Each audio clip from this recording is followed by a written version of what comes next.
Hello friends, तो कैसे हैं आप सब। आप सभी का आपके अपने YouTube channel unique science classes में स्वागत है। जैसा कि कक्षा 12 का अंशाल्प चल रहा था, लेकिन आज कक्षा 10 का अंशाल्प लेकर आया हूँ विज्ञान का।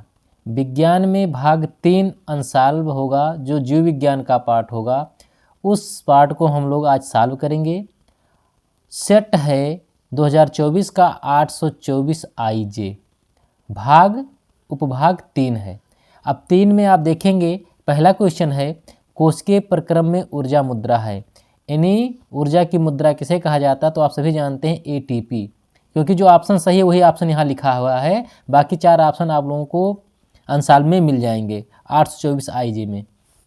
अगला क्वेश्चन है पित्तरस का स्राव होता है यकृत से। कहाँ होता है? यकृत में होता है। पराग कोश में होते हैं, क्या होते हैं? परागकण होते हैं, क्योंकि पराग कोश में ही परागकण का क्या होता है? निर्माण होता है, विकसित होते हैं।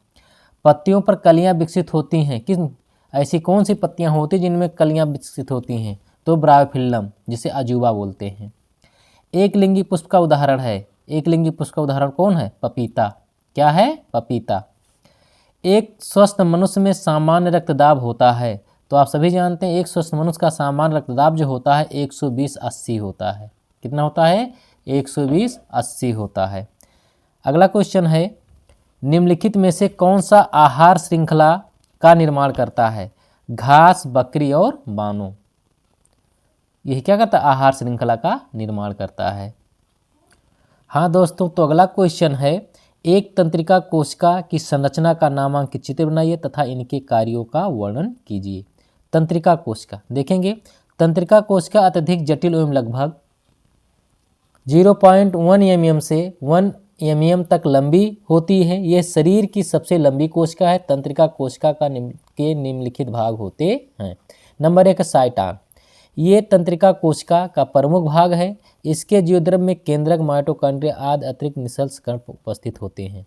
दूसरा विष्कान दुमिरका डेंड्राइट्स। ये अपेक्षाकृत छोटे तथा शाखामय होते हैं। ये उद्दीपनों को शाखा कोशिका काय की ओर ले जाते हैं। तीसरा है तंत्रिकाक्ष या एक्सान।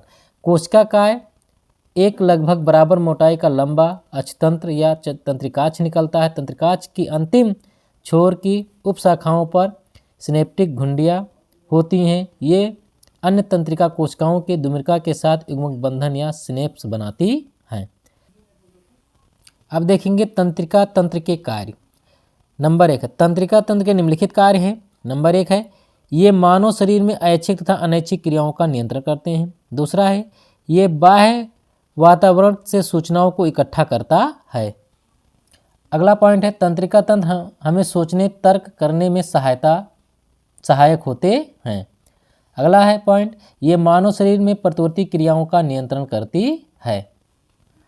आप देख सकते हैं इसकी जो तंत्रिका कोशिका की संरचना है, आप देख सकते हैं ये साइटॉन है, ये डेंड्रॉन है, इसमें केंद्रक भी है, इसमें क्या होता है? एक्सान होता है, सिनेप्टिक घुंडियाँ जहाँ पाई जाती हैं, ये पूरा क्या होता है? इसमें माइटोकॉन्ड्रिया पाए जाते हैं। इस तरीके से क्या होता है? एक कोशिका तंत्रिका कोशिका की संरचना होती है।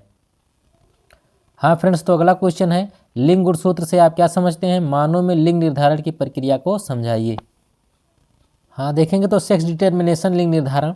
लैंगिक जनन करने वाले जीव एक लिंगी तथा द्विलिंगी दो प्रकार के होते हैं। एक लिंगी जीव में नर तथा मादा जनन अंग अलग अलग जंतुओं में होते हैं। अनेक वैज्ञानिकों ने मेंडलवाद की पुनर्खोज के बाद हेकिंग, मैक्लांग, विल्सन ने आदि वैज्ञानिकों ने लिंग निर्धारण की वास्तविक वैज्ञानिक आधार का पता लगाया। मैक्लांग ने सन 1902 में लिंग गुणसूत्रवाद प्रस्तुत किया। इसके अनुसार सभी एक लिंगी जंतुओं का लिंग निर्धारण अनेक लक्षणों के समान गुणसूत्रों पर निर्भर करता है तथा इनकी वंशागत मेंडल के नियम के अनुसार हुई होता है। आप देखेंगे मनुष्य में लिंग निर्धारण। इन मनुष्य में लिंग निर्धारण कैसे होता है? मनुष्य में लिंग निर्धारण की प्रक्रिया युग्मक जनन के दौरान प्रारंभ होती है। युग्मक जनन में अर्धसूत्रीय विभाजन द्वारा आगुणित युग्मकों का निर्माण होता है। अर्धसूत्रीय विभाजन से निर्मित होने के कारण प्रत्येक अंडाणु में 22 दैहिक गुणसूत्र वाले तथा एक लिंग गुणसूत्र वाले होते हैं। स्त्री में बने हुए सभी युग्मक 22+X गुणसूत्र वाले होते हैं, जबकि पुरुष में 2 प्रकार के युग्मक 22+X तथा 22+Y युग्मक वाले गुणसूत्र होते हैं। निषेचन के समय नर से प्राप्त शुक्राणु X तथा Y अंड से मिलता है। इसके फलस्वरूप बने युग्मज में क्रमशः 44+XX या 44+XY गुणसूत्र हो सकते हैं। इस प्रकार लिंग निर्धारण निषेचन के समय शुक्राणु के गुणसूत्र द्वारा ही होता है। जैसा कि आप सभी लोग जानते हैं कि मानव में लिंग निर्धारण की प्रक्रिया कैसे होती है। मानव में सभी जानते हैं कि गुणसूत्रों की संख्या कितनी होती है, 46। 46 नर में भी होती है और 46 कितनी होती है, मादा में भी होती है। क्या होती है, मादा में भी होती है। आप जानते हैं इसमें 22 जोड़ी जो गुणसूत्र होते हैं, यानी 22 जोड़ी में 22 जोड़ी और 44 गुणसूत्र क्या होते हैं, ऑटोसोम्स होते हैं। मादा में 44 गुणसूत्र क्या होते हैं, ऑटोसोम्स होते हैं। लेकिन एक जोड़ी जो लिंग गुणसूत्र होता है, मादा में XX पाए जाते हैं, जबकि पुरुष में X और Y पाए जाते हैं। एक जोड़ी गुणसूत्र जो 23वां जोड़ी गुणसूत्र होता है, यही लिंग निर्धारण करता है। अब आप देखते हैं कि 44+XY और 44+XX ये क्या हैं, XX ये मादा हैं, ये क्या हैं, नर हैं। अब इसमें आप देखेंगे इसमें लिंग निर्धारण की प्रक्रिया कैसे होती है। आप सभी जानते हैं कि इनकी जनन कोशिकाओं में क्या होता है, अर्धसूत्रीय विभाजन होता है। अर्धसूत्रीय विभाजन के दौरान 22+X और 22+Y युग्मक बनेंगे। मादा में समान बनेंगे, 22+X और 22+X युग्मक बनेंगे। अब आप देखेंगे ये क्या हुआ, नर से नर युग्मक बनते हैं और मादा से मादा युग्मक बनते हैं। मादा युग्मक का निर्माण होता है। अब एक युग्मक मादा युग्मक से क्या करेंगे, निषेचन करेगा। तो ये युग्मक जब मादा युग्मक से इस मादा युग्मक से निषेचन करेगा तो 22 दूना 44+XX। ये युग्मक इस मादा युग्मक से नर युग्मक से निषेचन करेगा तो 44+XX। ये नर युग्मक मादा के इस युग्मक से निष्फर्टिलाइज करेगा तो 44+XY, 44+XY। यह नर युग्मक मादा के इस युग्मक से फर्टिलाइज करेगा 44+XY। इस प्रकार आप देखते हैं ये प्रक्रिया हुई। इसमें XX है, इसमें XX है, तो 44+XX जो होते हैं इसमें संतान जो पुत्री होती हैं, क्या होती हैं, पुत्री या स्त्री। और इसमें क्या होते हैं, पुत्र होते हैं। यानी क्या होते हैं, निषेचन के दौरान क्या होते हैं, 50% पुत्री और 50% पुत्र होने की संभावना रहती है। हाँ फ्रेंड्स, तो अगला क्वेश्चन है उत्पादक तथा उपभोक्ता में 4 अंतर लिखिए। देखेंगे उत्पादक उपभोक्ता, जो खाद्य पदार्थों का उत्पादन करते हैं वे उत्पादक परतंत्र जीव होते हैं। देखेंगे वह जीव जो अपने भोजन के लिए अन्य जीवों पर निर्भर रहते हैं उपभोक्ता कहलाते हैं। अगला है ये स्वापोषी होते हैं, ये क्या होते हैं, परपोषी होते हैं। अगला है ये पौधे सूर्य के प्रकाश की उपस्थिति में प्रकाश संश्लेषण द्वारा अपना भोजन बनाते हैं। ये केवल पौधे तथा अन्य जंतुओं पर से अपना भोजन प्राप्त करते हैं। अगला है उत्पादक एक ही प्रकार के होते हैं, उपभोक्ता द्वितीय, तृतीय और प्रथम प्रकार के होते हैं। हाँ दोस्तों, तो अगला क्वेश्चन है मानव हृदय की अंदर काट का नामांकित चित्र की सहायता से मानव हृदय की संरचना का वर्णन कीजिए। मानव हृदय की संरचना आप देखेंगे, मानव हृदय एक अत्यंत कोमल मांस तथा मुट्ठी के आकार की जैसी संरचना। इसका चौड़ा भाग आगे की ओर तथा सकरा भाग पीछे की ओर तथा बाईं तरफ कुछ झुका रहता है। हृदय आवरण पेरिकार्डियम से निर्मित एक दोहरी झिल्ली है जो हृदय के चारों ओर से आच्छादित करती है। दोनों झिल्लियों के बीच की गुहा पेरिकार्डियक गुहा कहलाती है, जिसमें एक द्रव भरा रहता है। इसका मुख्य कार्य हृदय के बाहरी आघातों से सुरक्षित रखना। मनुष्य के हृदय में 4 कक्ष होते हैं या 4 बेस्म होते हैं। दाएं अलिंद, बाएं अलिंद आर्किल कहलाते हैं। दायां और बायां अलिंद के चौड़े अग्रभाग होते हैं। दायां अलिंद बाएं निलय में एक छिद्र होता है जिसे दायां अलिंद निलय कहते हैं। इस प्रकार बायां अलिंद निलय में बायां अलिंद निलय छिद्र के द्वारा खुलता है। फुसफुस चाप या पल्मोनरी सिरा द्वारा निकलने वाले स्थान 3 अर्धचंद्रा वाल्व होते हैं। इस वाल्व के कारण रक्त दाएं निलय से फुसफुस चाप में जाता है परंतु वापस नहीं लौटता। फुसफुस चाप आगे की ओर दाईं एवं बाईं धमनियों में बह जाती है जो रक्त को फेफड़ों में ले जाता है। दाएं निलय के अग्रभाग में महाधमनी निकलती है। दाएं अलिंद के 2 अग्र महाशिराएं में खुलती है जो अशुद्ध रक्त को दाएं फुसफुस महाशिरा में खुलती है जो शरीर के शुद्ध रक्त फेफड़ों में लाती है। आप देख सकते हैं ये एक हृदय की क्या है संरचना, जिसमें 4 चैम्बर दिखाए गए हैं।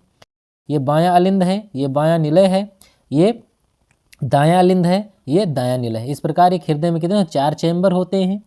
2 अलिंद होता है और 2 निलय होता है। हाँ फ्रेंड्स, तो अगला क्वेश्चन है, मानव में मादा जनन तंत्र का क्या करना है, सचित्र वर्णन करना है।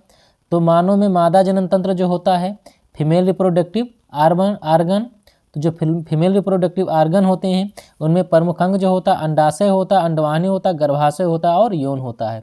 ये सभी अंग मिलकर एक क्या करते हैं, तंत्र का निर्माण करते हैं जिसे मादा जनन तंत्र कहते हैं। तो आप देखते हैं अंडाशय, ओवरी, ये एक जोड़ी अंडाकार उदर गुहा में वृक्कों के नीचे श्रोण मेखला के पीछे गर्भाशय के पार्श्व में स्थित होते हैं। इनमें अंडाणुओं का निर्माण होता है। ये मादा हार्मोन प्रोजेस्टेरोन तथा एस्ट्रोजन का भी श्रावण करता है। अगला है अंडवाहिनी, ये कीपनुमा झालर संरचनाएं हैं। इनका अधिकांश भाग फैलोपियन नलिका कहलाता है जहां निषेचन संपन्न होता है। इसमें अंडाशय से अंडाणुओं को प्राप्त कर निषेचन होने तक के भरण पोषण का कार्य करता है। गर्भाशय यूटेरस, ये दोनों अंडवाहिनियों के खुलने का स्थान होता है जो लगभग 7.5 सेंटीमीटर लंबा, 3 सेंटीमीटर 5 सेंटीमीटर चौड़ा थैलीनुमा नाशपाती के आकार का होता है। गर्भाशय का अंतिम भाग यौन कहलाता है। यौन देखें वेजाइना, ये लगभग 7 से 10 सेंटीमीटर लंबी नलिका के समान होता है। ये पुरुष के लिंग का प्रवेश द्वार, प्रसव पश्चात शिशु के बाहर आने का मार्ग तथा रजोधर्म स्राव का मार्ग होता है। इस तरीके से आप देख सकते हैं यह मादा जनन तंत्र का क्या है, भाग है, संरचना है, जिसमें क्या ये अंडवाहिनी है, ये क्या होती है अंडवाहिनी है। ये अंडवाहिनी यहाँ स्तन जंक्शन होता है। ये अंडवाहिनी जो होती है गर्भाशय में आकर खुलती है। ये यौन द्वार होता है जिससे रजोधर्म शिशु और क्या होते हैं लिंग द्वार प्रवेश करने का क्या होता है स्थान होता है। निषेचन की क्रिया जो होती है इन्हीं फैलोपियन ट्यूब में होती है। और जो शिशु का जो भरण पोषण होता है ये गर्भाशय के अंदर होता है। इस तरीके से आप लोगों का ये सेट पूर्ण रूप से समाप्त हो रहा है। आप लोगों को अगला सेट नेक्स्ट वीडियो में मिलेगा। धन्यवाद।